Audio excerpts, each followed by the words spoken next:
यो त सँगै पोल्ने हो नि त। यो मेरो पाखुरा काटेर म पोल्न त मिल्दैन नि त। मेरो श्रीमान लाएर मलाई सँगै पोल्न यिनीहरूले नसके पनि यो फोटो त सँगै पोलिन्छ होला नि भनेर त्यो हिसाबले मैले म सन्तराससँग जान्छु नि त मेरो बुढाको लास लिएर। मेरो बुढाको लास उठाउनु त मेरो अधिकार छ नि त। स्वतन्त्रले मैले दिने होला, दागबत्ती त मैले दिने होला। मेरो अर्को छोरा छ नि त, एउटा मारे पनि अर्को छोराले दिने होला नि त मेरो बुढालाई दागबत्ती। उनको मेरै घर दैलो मेरै गाउँबाट जितेर आएको छन्। सुजन गुरुङ गृहमन्त्री भएका छन्। अनि अब बालिन पनि बालिनले पनि थाहा नपाएको त होइनन्। उनी यहाँ मेयर हुँदैमा थाहा छ यो कुरा उनलाई। उनी मेयर हुँदाखेरि म त्यहीँ सडकमा अनसन बस्दाखेरि उनलाई सबै कुरा मेरो प्रमाण जम्मै थाहा छ। रवि लामिछानेलाई भन्नै पर्दैन यसरी नै इन्टरभ्यू लिएर कतिखेर गानु हुने। मैले त फाँसीको सजाय मागिरहेको छु।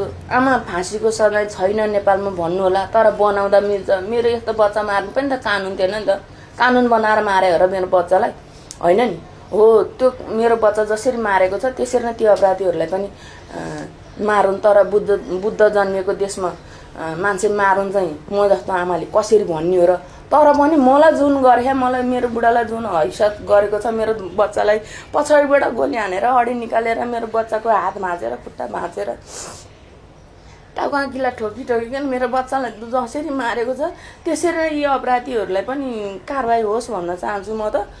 अनि अब यति वर्ष त मैले ढुकेँ, पर्खेँ, धैर्य रोएँ, यता चिच्याएँ उता चिच्याएँ, नखाइ बसेँ, भोक हडताल बसेँ, के गरेँ दुनियाँ गरेँ मैले।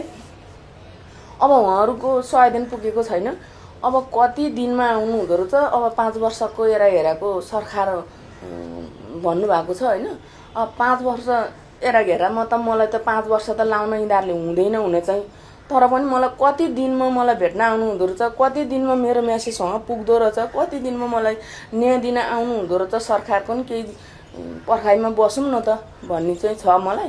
तर म भेट्न त जान्छु जान चाहिँ, तर आउनु भएन। 100 दिन पुगेपछि आउनु भएन भने पनि म कुनै मार्फतमा अथवा मानव अधिकार मार्फत, अब कोही वकिलहरू मार्फत, कोही तपाईँहरू जस्तै पत्रकार मार्फत म उहाँहरूलाई भेट्न चाहिँ म जान्छु जस्तो चाहिँ लागेको छ। सर्वोच्चमा मुद्दा छ नि त आमा भन्लान् उनीहरूले फेरि, होइन?